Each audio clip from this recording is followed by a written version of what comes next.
Welcome back to the Star Wars Newsnet YouTube channel. Thank you for joining here on the channel or wherever you get your podcast, whether it be Apple or Spotify. We're here with part 2 of our movie discussion we got to figure out Miguel's official title. I'm like down for movie man, movie master, the master of movies, movie guru, like whatever it is that you want to go with, Miguel. Like we can workshop a few and you can tell me what you feel like is best. But I got Miguel here again. We're talking about now the new Jedi Order, I guess, is what we're going with. The Rey movie is what I just call it. But we're going to be talking about this movie as it's the next movie that we think is going to be, coming out pretty positive. That's going to be the second movie.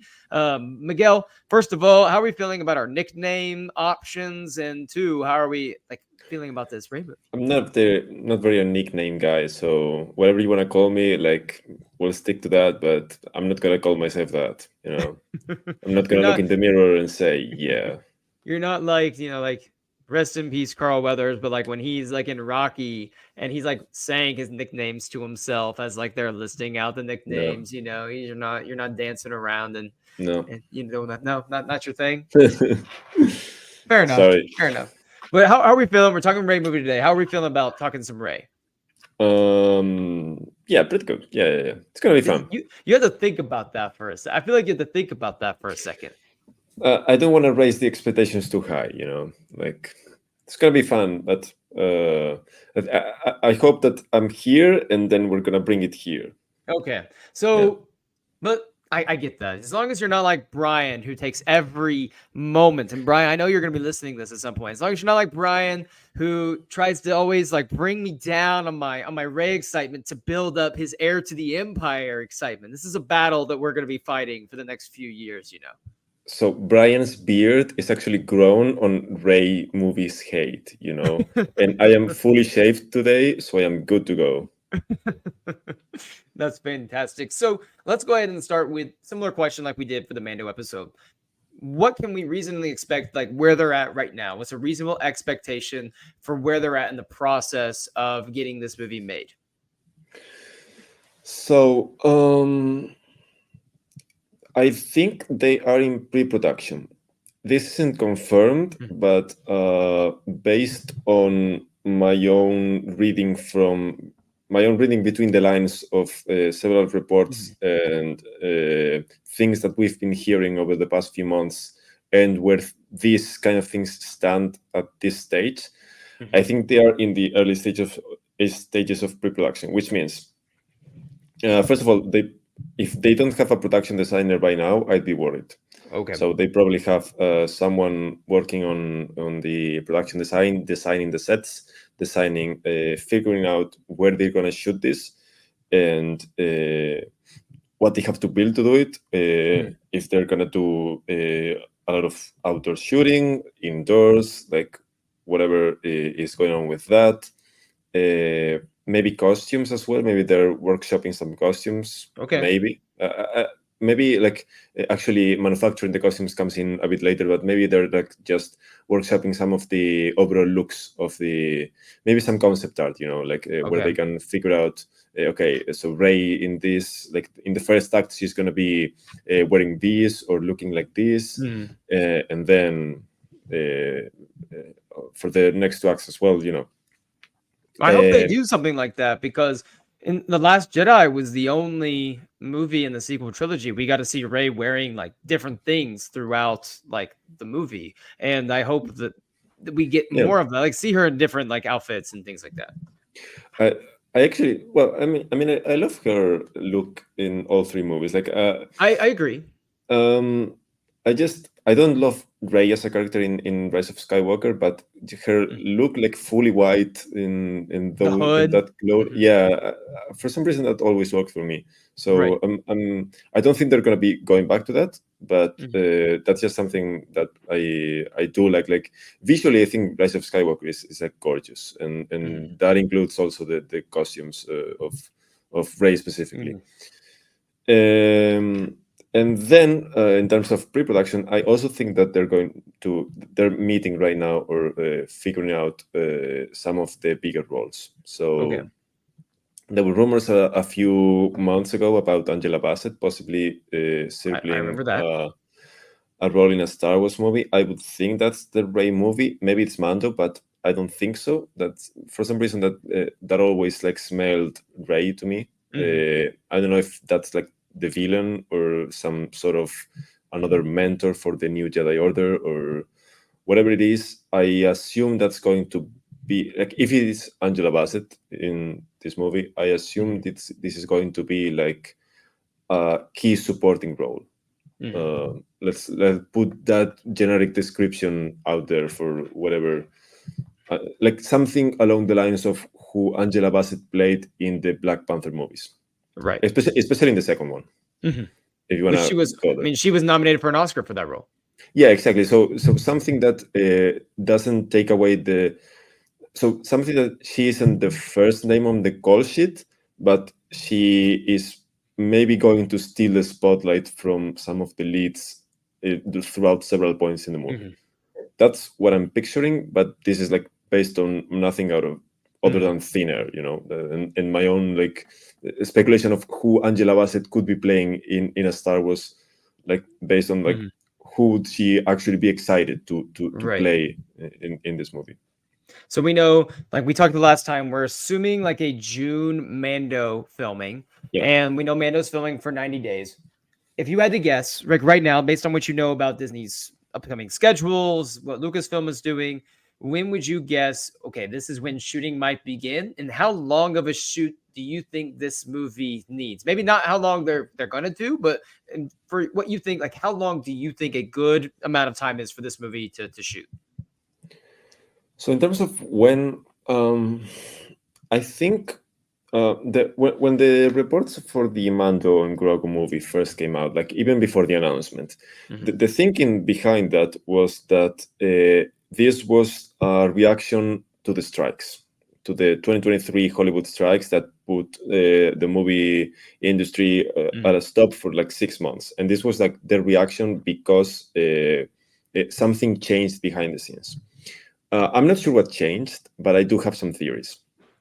One of the theories is that, well, beyond the fact that they couldn't figure out the same schedule they were going for initially for the movie. Like they were probably going to shoot this in the fall of last year, and that was obviously impossible.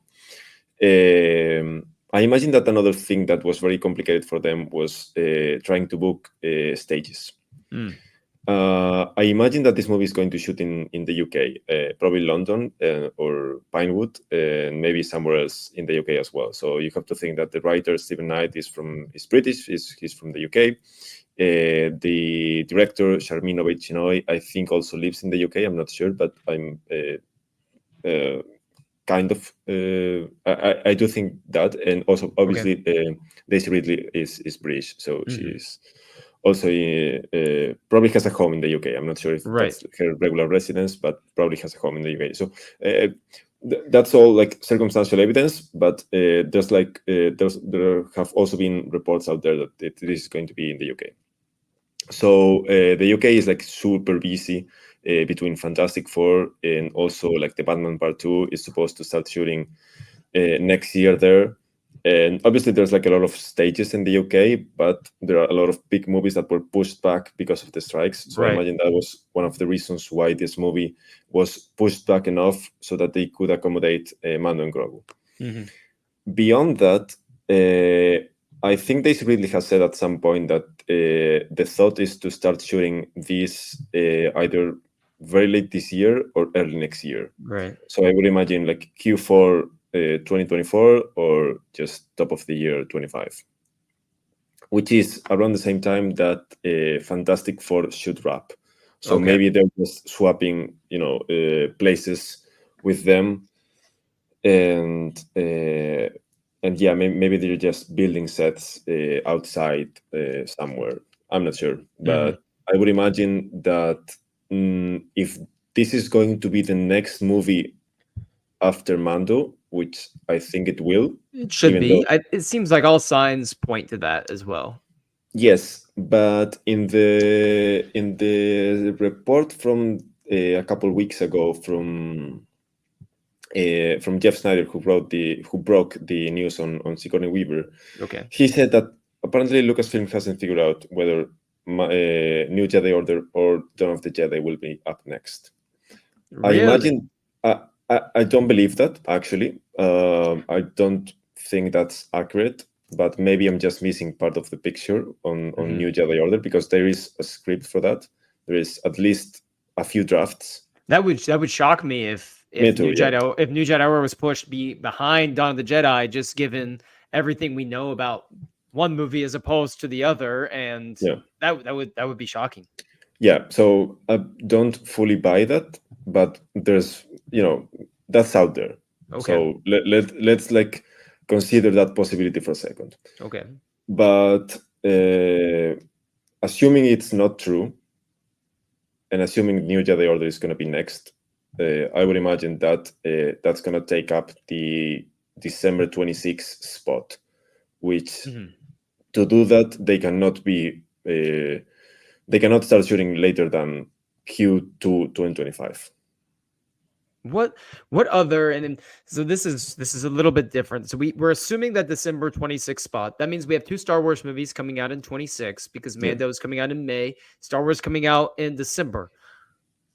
Do you think do you think that's too close together for Star Wars? Is that not that Star Wars isn't capable of having 2 massive movies in 1 year, but do you think it is a little bit sandwiched in together? And I know I can't think off the top of my head, but I'm pretty sure. I mean, we have the Batman Part 2 is that year. Supposedly a Lord of the Rings film is coming out in 2026, and I'm blanking on. I think Marvel has an Avengers slot or something. Yeah, in there I don't think that's going to be the case. But they're going to to Avengers is coming out that year. They'll probably have something, Yeah, coming out. they will have something. I just wonder, are we trying to sandwich everything in 26? Would it be better to push back a year? I don't know. I'm curious what you think on that.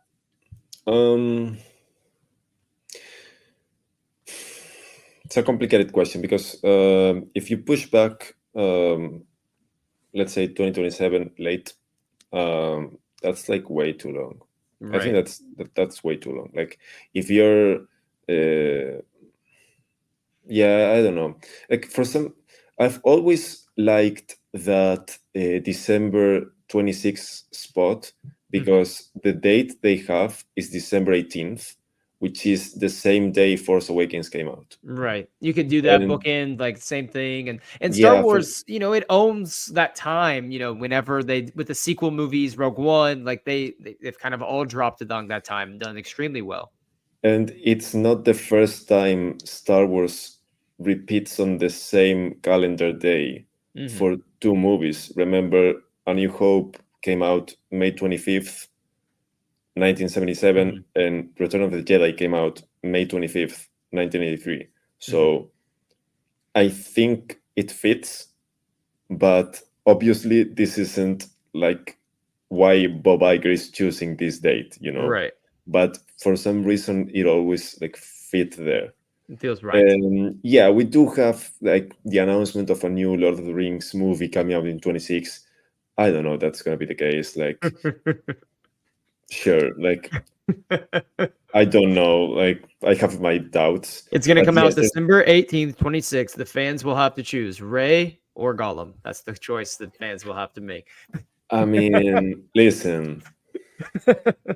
Listen, I am the biggest Lord of the Rings fan in the world, but I know. The Gollum movie is not cutting it for me. Like, sorry, but you're gonna have to try harder. I can't wait to talk about that more later at some point. It's gonna be so fun. So 26, that it feels right. I would agree with that. It's the movie I'm most excited for. How long of a shoot do you think is necessary? Like for this movie? How long? Because we know Mando was 90 days that they're saying we're going to shoot for 90 days. And you mentioned the extra long post-production, though, that Mando's going to have. So I'm curious, what do you think is necessary for this movie? So in terms of that post-production process, I don't think that's going to be like a year and a half of post. I think that's going to be like a year of post, and they're going to be sitting on the movie for like 6 months for Mando. Like 6 months, 5, 7, whatever. But maybe that's just strategy because they have Avatar in December and they don't want to compete with that. Okay. And August 25, which I always thought was like the optimal place to drop this movie, they can't make it. in terms of the actual Rey movie, so Rise of Skywalker was 6 months, and that was a long shoot. I don't think it's gonna be 6 months. I think it's gonna be like 4 to 5, similar to mine. Okay. I would imagine, but again, like this Who changes. knows? This depends also. Like this doesn't, like a 6 months shoot doesn't mean that they're gonna be shooting every day for 6 months. Like they can have like a 10-day break because they move to another country to shoot like some stuff in Saudi Arabia, you know, or they go to California to do something there, and they like have a break because they're like changing teams that they're gonna be filming. I don't know. Maybe they run into Christmas, so 6 months is like from November into May, but they have a month-long break, and it just actually 5 months or so. So we have this possible 4 to 5 month shoot. Yeah. What would you tell Star Wars fans about Sharmeen Obaid-Chinoy, the director? It's her. Essentially, like this is about as big as it gets, directing a Star Wars movie. But I mean, we know Mando and Grogu's coming out in May, but if this Rey movie comes out in December, that one's gonna feel like the big return to Star Wars movies, because this is the one that this has to go well. Like this one has to do well, has to be received well for Disney, and it's a big spot for Obaid-Chinoy to be in. What would you tell? What can they expect from her? Like what are some things that you have noticed about like things that she's done before that get you either excited or even a little bit, maybe some things you're worried about? So, okay, probably That's a loaded question. Probably the first thing that you need to know, and like this is the base of all things considering her, is that she's a 2-time Oscar winner. Like she has 2 Oscars sitting beside her, like bed, However, those 2 Oscars are for directing short documentaries, which is actually her background. So she comes from was it Pakistan? I think it's Pakistan, right? I'm not 100% sure. I don't want to say anything. Okay. I'm gonna just Google this. I'll look it up. You go ahead. Okay. So she comes from the Middle East, and she's like she has a deep background in. She's Canadian Pakistani. Okay. She has a deep background in telling stories from people who don't usually get the spotlight on in this like region of the world. So she has a lot of weight in that area because of that.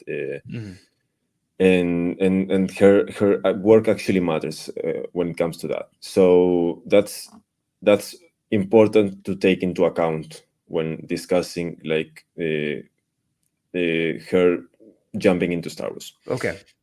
What most headlines and most of the media focuses on is that she directed a couple of episodes of the Marvel series Miss Marvel. I don't know if have you seen Miss Marvel? I haven't. I really haven't watched. I watched WandaVision. I watched Winter Soldier, whatever, Falcon Winter Soldier. I thought it was okay. It was whatever. I didn't like it that much. And then I just I watched, Loki's the one I've watched from start to finish, both seasons. I haven't really paid attention to much else. I've kind of lost a lot of interest in Marvel, to be honest. And I'm gonna go see Deadpool Wolverine next month just because Hugh Jackman's the man. So I'm like, I gotta go watch Hugh Jackman. But other than that, I'm not even that interested in that movie except for Hugh Jackman. Like, side note, I'm not like feeling it for Deadpool either yet. Maybe when I see the movie, but so I did see Miss Marvel. I thought Miss Marvel was pretty delightful all around, especially the first and last episodes. Okay. Did she direct the whole show, or was it? So I thought the show dragged a little in the middle, and I wasn't a fan of some of the directions that it took. Okay. And she directed episodes 4 and 5, I think, or 3 and 4, like somewhere 4 and 5. She directed 4 and 5, which were some of my least favorite. Okay. Now, that doesn't mean anything necessarily. Maybe that was an issue of the script and where the story was at before she jumped in. And honestly, I saw that show like 2 years ago, and yeah, I don't have the best memories of those episodes. So maybe they were like very well directed. What I know is that I didn't love them, so I am a bit hesitant about that. And I am especially hesitant about her because this is the first time she's given like an actual narrative feature film, like not even a big budget one, like an actual lengthy feature length movie, which we've seen now with Filoni having his movie as well, will be his first like feature film that he's that is a doing in very the good point. future. That So is a very good point. it's Yes, twice they're putting their eggs in that basket twice. Yes, Which but for some reason she has a bit more experience in terms of these projects. I feel like in directing than but Filoni does, but it's still Filoni big at difference. least has more experience with narrative, which Shermin, from what I can tell from her IMDb page, doesn't as much. Okay. At least Filoni is familiar with how to tell a story, right? And whereas Shermin knows how to tell someone's story, and maybe that's the key here. Maybe that's what Kathy Kennedy and Lucasfilm was looking for. Maybe they want this to feel more, something like not a documentary, but something to have that feel that we're living in Rey's shoes here. Okay. And maybe that's exactly what they're looking for. And from reading between the lines and some of the things that we've heard, like like they were delighted with her pitch, right? So, and I think that was also maybe why Daisy jumped in because of the pitch. So like maybe there's something there, but we don't know yet. But do you think that Daisy said she hesitated like a bit before she committed fully to it, and Kathleen's like, take all the time that you need? And this is, I'm not trying to we're not trying to put words in Daisy's mouth or anything like that, but do you think, how long of a hesitation does someone need for the return to Star Wars and $15 million reportedly, for being in the movie? Like, I feel like we get that all the time with actors where it's like, if the script is right, that's the only reason I'm going to do this. And I wonder, like, I not that I'm trying to I'm not trying to start anything here with Daisy. I love Daisy, and she's been in a lot of smaller films recently. And I don't know if you've watched many of those. I watched the Marsh Kings. I actually really thought it was fun. Like, I enjoyed it. So I'm just wondering, like, how big of it was it? Like, Charmin, a pitch, she saw the script, she got the idea, and then she was in. And like, how much, do we take that with a grain of salt, or do we just accept that at face value? Like, oh my gosh, like, she must be really all in on the script. So first of all, like, we know she's probably read the script by now, but she didn't read it until very recently, probably April of this year, somewhere around that time. In terms of how long it took for her to sign up, like, we know that it didn't take very long, probably no more than a couple of days from what she said. But I do think that there was some hesitation, and here's why. And this is probably like what I think she was thinking, but maybe I'm entirely wrong. So she has said, and this is true, that after Rise of Skywalker, she struggled getting jobs because she was probably boxed in by casting directors as the Star Wars girl. But that lasted 1 or 2 years, and then like the floodgates opened. Like if you've noticed, like, for the past year or so, she's been like putting out a movie or signing up for a new movie like every few months. She's had about 3 or 4 come out, I feel like, last year. Right. Year and a half. She had this movie that was at Sundance in 23 that came out earlier this year, which was Sometimes I Think About Dying. She has this new movie Magpie, which debuted at South by Southwest. She has the new Disney movie Young Woman and the Sea coming out just in a few days. She has a new movie from Martin Campbell, which is the the Bond director, coming out later this year. And she also shot now a movie in Australia, I think. We Buried the Dead, just in February.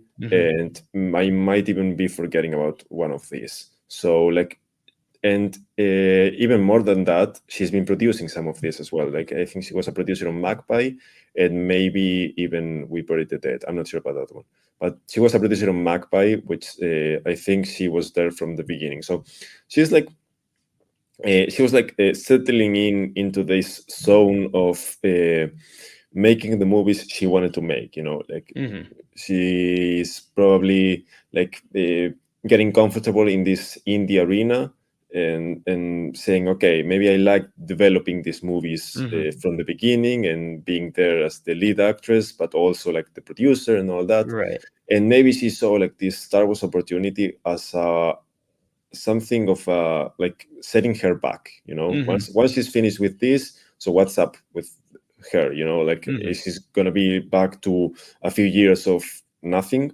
going on, or is she gonna be having a lot more opportunities? And yeah, like the paycheck is nice, but you know, and yes, everyone enjoys their money, but she also got like huge paychecks for the sequel movies. So Absolutely. it's not like she's you know, starving or anything. Right. Like I she's probably loved set up her. for life. I don't know if you saw her post the other day. She had like that post with like some coffee or something, and it was Oh no, like I didn't. it was really sweet. She was had like this little post, and it was like this mug and a coffee, and it was like the coffee was in the like it made the like Rey in the mug, like the liquid like made Rey. I think looked like from Last Jedi. I couldn't remember, but I was like, she just the comments she's made recently in some of the interviews that have come out, like seems like she just really feels very strongly about the direction of Rey's character and just appreciating and loving the character itself too, which I'm excited about. And brings me to like my next question for you on this movie. In terms of some of the discourse around this film already, which is I feel like is going to become worse before it gets better. I think it's gonna take until we see some things for a few reasons, and some of this is a little messy. So just like we're gonna get our hands dirty here. I hope you're ready for that. But I think it's important to talk about. I think that there is going to be a bit of like Last Jedi discourse with this, where there's people that are gonna be uber excited for this movie, and they are gonna hype this movie up. And there's going to be people that are like, we're going to tear this movie down, like, because this is what we're going to do. And I'm not trying to say that people who like The Last Jedi are so good and people who don't. I just mean in terms of like that polarization with the fandom. I feel like we haven't seen that polarization with anything else really in Star Wars in the modern social media like era. So you mean us two versus Brian, right? Yes, basically. Basically. But Brian at least is like, it's a Star Wars movie. I'm going to go see a Star Wars movie. But I just wonder how many people out there are like, and how this could affect the movie. Just those people that are like the nasty people out there that are like, oh, a female lead in Star Wars or this movie. And I feel like this is probably going to be the most diverse cast that's ever been, like maybe in a Star Wars film. Like I think that's definitely going to happen. And I wonder how many people are going to try to derail this movie because of things like that. And the thing I'm most afraid of with this movie, I'm pretty confident that I'm going to enjoy this movie and I think the story is going to be good. The thing I'm worried about is certain sects of the fandom and people online trying to derail this movie before it even gets its like feet, before it even gets its like real shot. And it's sometimes difficult, I think, for us to get a pulse on what is it like, how big of what we see online translates to what people actually think and like what people actually go see, because you'll see all the time people trashing something, but then everyone goes and sees this movie, or maybe everyone's talking really nice and then no one goes and watches it. So I'm like really curious on what you think, that nastier side, because there's a difference between saying I'm not that excited about this movie just because I'm not as invested in the character, and saying I'm not excited about this movie because of agendas and all of that kind of stuff. So this is purely anecdotal, but in my own experience, like talking to people, like I think, yes, we live in a bubble, and we see a lot of like discourse, and maybe that doesn't necessarily reflect like the world. But I do think that in this case some of that is transitioning. Like this is pretty anecdotal, but I do have some friends who I remember like very excited about the sequels, and who we actually had a great time with them watching them together. Right. But now talking to them, they're like, yeah, those movies like were bad, and for this and this, and I'm like, so what was the last time you saw them? And they were like, yeah, in the theaters. And so why do they have this such a bad memory if we actually enjoyed it? Because probably they saw a lot of discourse online, and that probably like brought it down for them. They saw that guy that slowed down the throne room scene in Last Jedi frame by frame and showed them the missing knife, you know.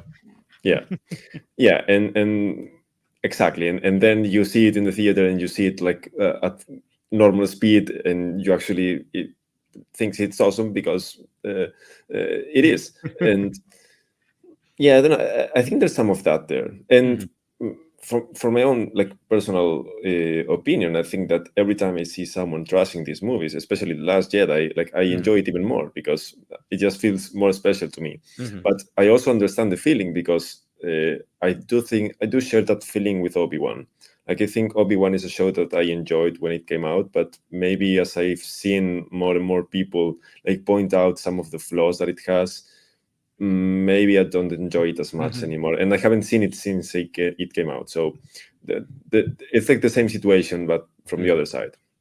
I could say that was the show that I really enjoyed when it came out. And when people were like watching it, or like I was seeing discourse online, and I'm like, people really don't like this. I didn't think it didn't like blow me away like I was hoping or whatever, but I went back and watched it like last fall, and I don't know, I really enjoy it. Like it visually it looks worst of all these like some of these projects, like but from like just a narrative perspective and the story, like I really enjoy it. I love Ewan. I love, you know, his performance and his relationship with Leia, like, and I felt like I grew fonder of it even watching it again, and like it was almost like affirming to me, and I kind of understand where you're coming from, because I have friends too that we went to go see maybe like The Last Jedi together, or we saw like this movie the same weekend and we texted about it right afterwards, and they were saying, oh yeah, like I love that, like that's awesome. And then like a year later suddenly it's, oh yeah, like I always hated that movie, like that movie's not good, like this movie was bad. And I'm like, that's not the conversation that like I know that we were having. And I wonder if it's just because, you know, there's a hour and a half hate video on this is why Disney has ruined Star Wars, and how much that just gets baked into the narrative. And that's why, that's really my biggest concern with this movie. You talked about Sharmeen Obaid-Chinoy's lack of experience with like a narrative storytelling. That should be the biggest concern I have for this movie. Like in the vacuum, that like that as a movie lover and like a person who loves Star Wars, that should be the thing that concerns me the most. Instead, I got to worry about this whole thing that's really not even related to the movie itself. It's just about like a deeper concern that and that's like the thing that's at the forefront of my mind. In terms of diversity, though, like maybe you've seen something different, and maybe I'm just not online enough, which I'm thankful for. But I would have thought that the backlash to the Acolyte by now would be much bigger because of how diverse the cast is. Right. And I feel like there hasn't been a lot of discourse about that from like the people making the show, which is what I always said should be the case. Like you should make, you know, a diverse cast show, but not flag it as, you know, we're so diverse. And also like from people online, like maybe I can see some people pointing out how that it looks kind of cheap, some of the shots, that it looks TV-ish, but maybe not as much backlash on, you know, having a black lead or I think she's she Amanda is she, or I think she goes by she as well, but maybe they They them, yes. they them well, they're too non-binary, right? distracted. They're Yes. non-binary, Mhm. and They're too distracted. The fans they're too distracted by wondering how the Jedi could have, allowed the Sith to be around exactly. and So somehow that's not know anything.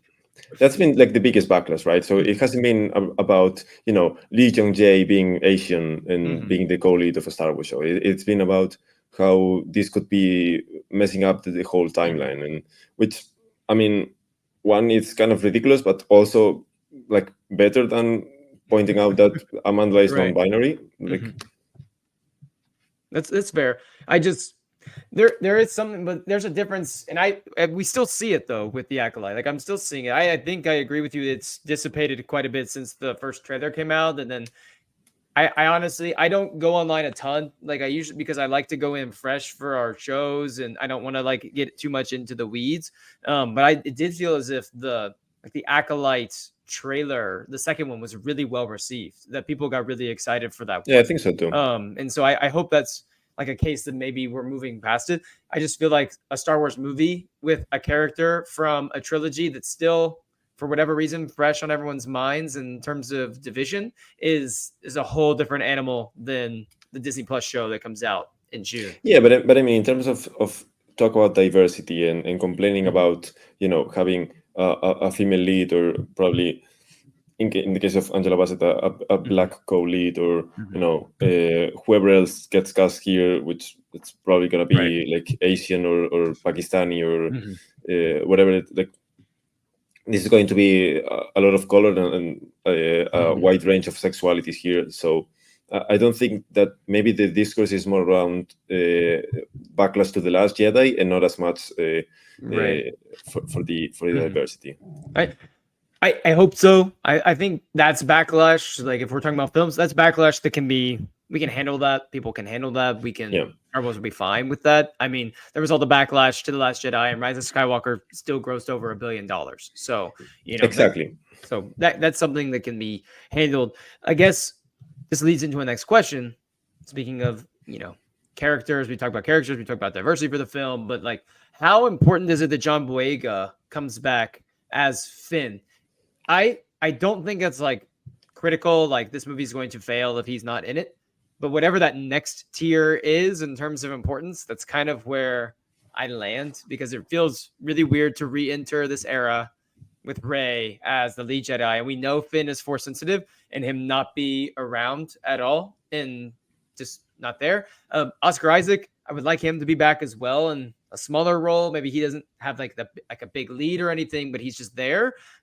I'm okay if he's not there, but John Boyega feels like he has to be in this movie, and I'm curious as to your opinion on like what level of concern would you have if we never get the John Boyega announcement? Like it's just like he's not going to be in this movie. I think he's going to. I really do. But what concern level would you have if it's like, hey, he's not coming back? Concern, not so much. Okay. I'd be intrigued. Like, what happened? So, was that a case of Disney not calling him, or was that a case of Boyega saying no, or maybe scheduling? I can't imagine they don't call him. Exactly, and I can't also imagine like I can't imagine him saying no, but I think that if they come to him with the right pitch, he would say yes, and that's exactly why I think it's a bit concerning if he doesn't come back. But yeah, I don't know. Like this could be like could go in so many different directions that I'm not sure. I wouldn't be very concerned, but I would be mostly intrigued. What happened here? So okay, but also like on the other side, like first of all, I can do without Oscar. Like I'm good. I don't think he's needed for the story. As I'm picturing it, I feel similarly. And yeah, like okay, a cameo is okay, but I don't think he's needed. I think he'll be elsewhere. Paul would be elsewhere, but Finn would fit into this movie like perfectly. But there's also like the argument to be made that so if Finn is coming back and Rey is coming back, at what point are we calling this episode 10? Like, Right. what is the difference between, episode Mhm. 10 and this movie, which we know they are not calling episode 10, by the way. Right. We do know that. So there's also that concern, but I think that's a minor one if you can Mhm. get Boyega back. So Okay. And so we know Stephen Knight's writing this movie, yeah, and I'm like, not familiar with Stephen Knight's work. I've never seen like Peaky Blinders, okay, really anything that he's really done. But just in general, like I don't know are you really familiar with Stephen Knight's work? Like, yes, okay, would you consider yourself a big fan no, or no? Okay, does that concern you at all? yes. Then okay, it does concern you. Explain Let, that. let, let me explain. Well, first of all, I have seen Peaky Blinders, and I am a fan of Peaky Blinders. And Peaky Blinders is like the one movie, the one like title that gets put next to Knight's name Mhm. whenever like there's a media report around this movie. So I get that like also his publicist probably thinks like that's like the best title Right. to put next to it because it's an acclaimed show and it's one that has a lot of people behind it. Mhm. And I do come prepared. Let me pull up like his IMDb in Okay. terms of like feature films. Like I'm not Okay. even talking series, which Okay. he has like experience in TV beyond Peaky Blinders. Like he had the Apple show See. He had like the Netflix show from last year, Mhm. All the Light We Cannot See, which I thought Okay. was mostly okay. But in terms of features, so his last movie that he wrote was Spencer, which was this Pablo Larraín movie from 2021 about Princess Diana. Did you see that one? Nope. Okay, I hated it. Like absolutely, I could not stand more than 5 minutes into it. Did you finish the movie? Yes, I saw it in theater, so I did Oh, finish okay. it. You Yeah, felt obligated to stay in your seat. yeah. Before that, he had this movie. I think it was for HBO/HBO Max, Mhm. which was called Locked Down, which was this movie with Anne Hathaway and John David Washington. Like they shot it during the pandemic, and it was set during the pandemic, where they like stole Okay. something from some vault or whatever. I Like they, vaguely remember like hearing about this movie. yeah, it was okay. It wasn't great. It was okay.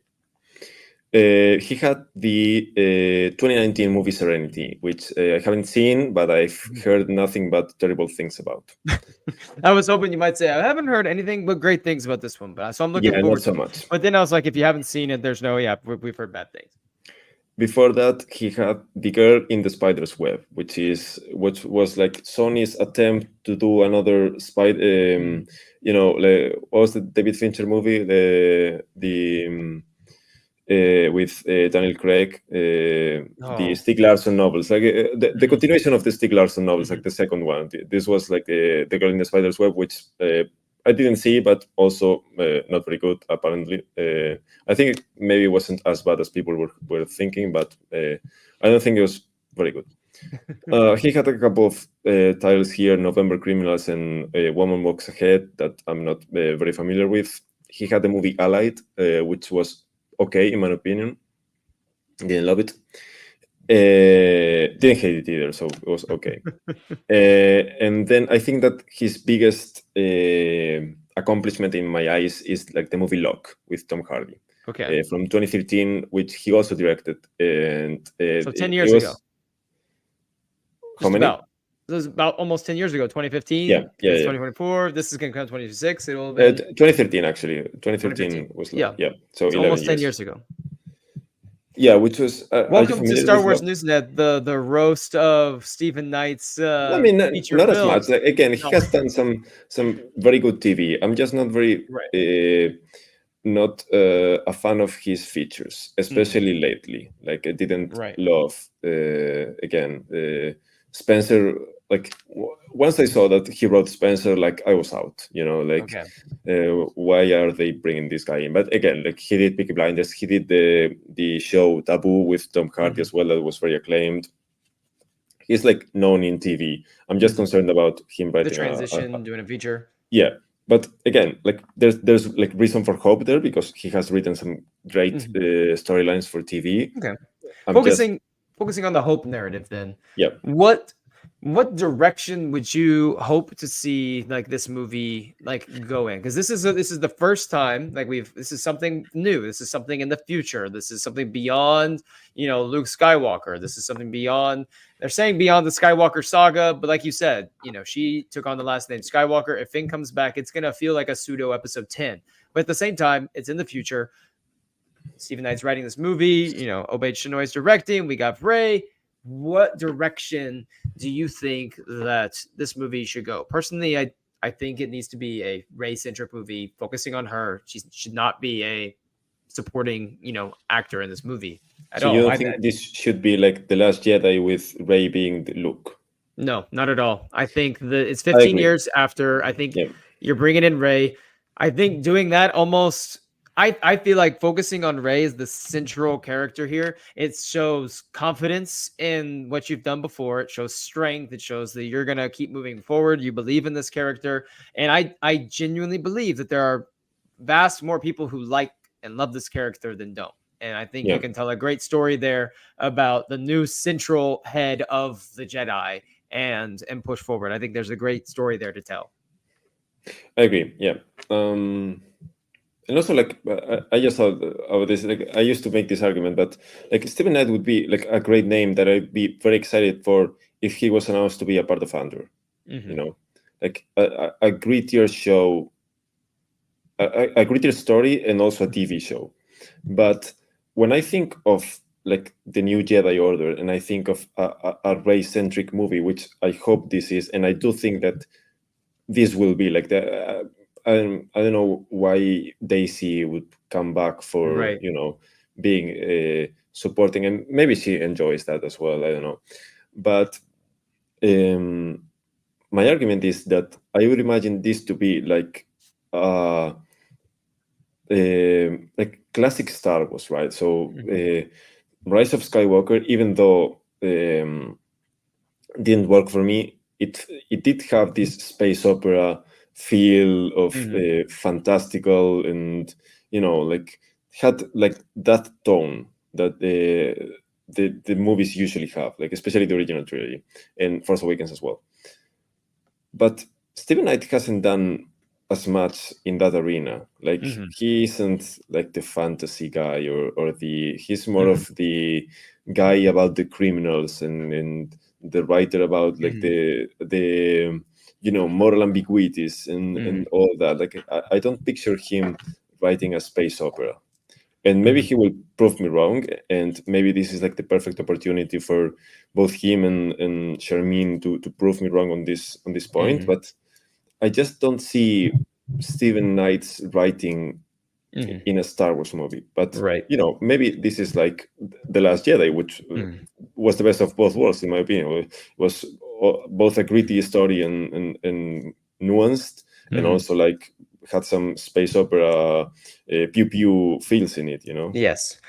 What I really want to see because I'll start with what I don't want to see because this to me I don't really understand the hype around this idea. Like I feel like a lot of people are really excited about Rey being this great teacher and leading a new Jedi Order, and like we're getting into her teaching.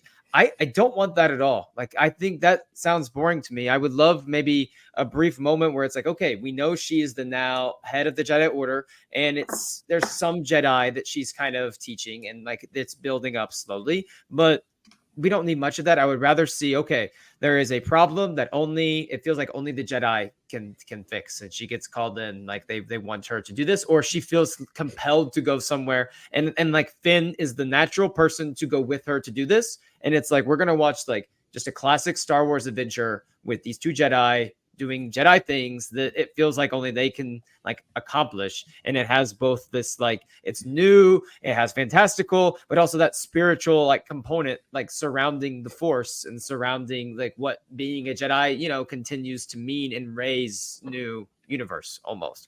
I don't want to see her sitting around a lot sharing lessons and swapping stories with younglings or young Jedi. So to me, this movie lives and dies on the villain. Like you have to actually nail who is going to be the antagonist, and it cannot be another empire-like, organization. So it has to feel smaller than that, but also important enough for a feature film. It sounds so lazy, but I know you're not like haven't read much of the High Republic stuff, but they've absolutely just knocked the villains out of the park there. And Okay. I just they need to like take a look there and be like, what can we do something around there? Not that you just obviously you're not going to take that and just carbon copy that in the future, but there's a lot of lessons to be learned about what you just said. Taking of a villain, it seems necessarily it's not this galactic altering thing at first, but then it can become that at some point. But it starts off like small but still sinister. Right. And then in terms of what I would like to see, I would actually like to see them pay off the title of the movie, which we assume is going to be New Jedi Order. Again, there may be changes Something like here, that. but and that is like, how is Rey going to rebuild the Jedi Order, which was the log line of the film when it was announced last year. Like, this movie is going to be set 15 years after Rise of Skywalker, and it's going to show how she rebuilds the Jedi Order. So what does that mean? Like, what does that mean for the past, and what did the Jedi Order used to be? Like, how did they fall into this rule of not getting married and being like the lonely priests walking around the galaxy protecting the innocents? And when was that goal not corrupted, but like they started looking inwards in instead of outwards? Oh my gosh, there's so much I want to say on this, but I have to wait a few weeks because Temptation of the Force embargo is not released for another 3 weeks. Oh my goodness. But yeah, I would like to see like how is she reconciliating what the Jedi Order used to be and what it was supposed to be? Like, how is she looking at the texts from Yoda and looking at the lessons she learned from Luke and saying, okay, this worked, this didn't, and why? And how is she moving forward with that? And I'm not expecting her to lead like 15 students. I don't think it's going to be more than 2 or 3. 2 seems right, like the classic number. But yeah, I would like to see maybe 3 or 4, like to spice it up, I would love to see like her. I think obviously I've said Finn, and then a couple new characters, like just a couple new characters, and that can be one. It can be older, it can be like super young. I don't care, in terms of like age, like what they do there. But I don't, like I said, I'm with you. I don't want to see she's sitting at the temple and there's like 15 little kids, like training with like little droids or whatever. Like it's not. That's not. I don't think that's the vibe of this movie that I really want. But we're wrapping up here. Is there anything else you'd like to say just on the Rey movie in general before we wrap up the conversation? We have a few minutes. I think we covered most of it. I'm not sure that we left anything on the table. Oh, well, yes. So in terms of announcements, Yes. I do think we're going to be hearing something about this movie before the end of the year. And you think D23? Okay. Yes. D23 in August seems like the perfect place to say something about it. So it's either going to be like, for some reason, this seems like the perfect place to announce a release date. Okay.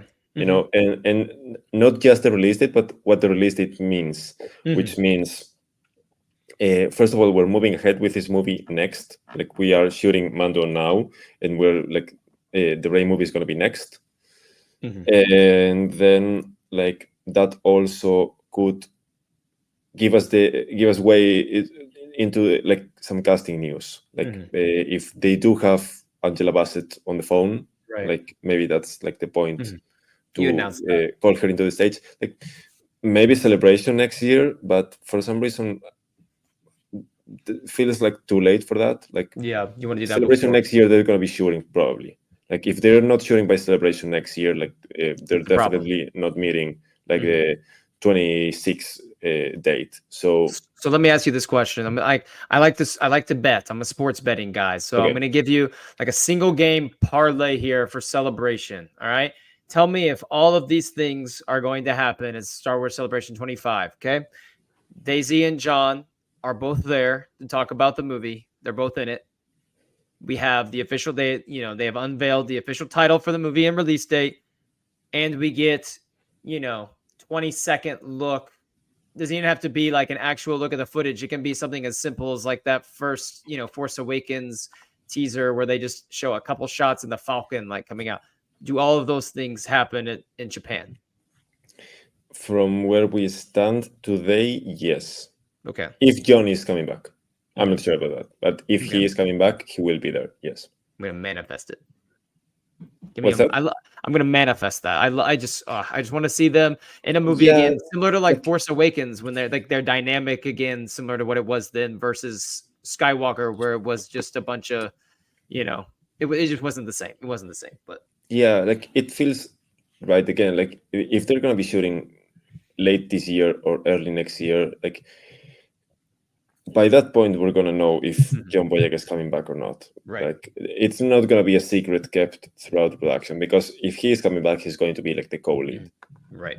But again, like having like they must know by now if Boyega is coming back or not, because that's like two different scripts.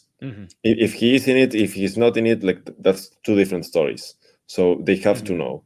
And because they have to know, I am inclined to say he's not coming back. Right. Because that's what I was going to say. Is like, what do they have to gain from that not being news at this point? Right. I don't know. Which I don't know. I just, that worries me. That just worries me a little bit. I think that this movie can do fine without him. I just think if he's there, the hype doubles instantly, like for this movie. If he's there and he's going to be in the movie, I don't. Maybe they're waiting for like a big reveal type thing. I mean, for instance, like Celebration, like I did not think like Daisy was going to walk out on stage and we were going to have this, maybe they're keeping that safely under wraps for something at D23 to really spice people up and get people invested, but who knows? Yeah. Well, thanks for tuning in to part 2 of the movie discussion. We'll be back with part 3 talking about for lack of a better term, the Filoni Heir to the Empire movie. I hate that name so much, but I'm sure they'll have, a title for that eventually soon. We're going to talk about that. Please like and subscribe to the channel. We will see you next time for Light and Life, everyone.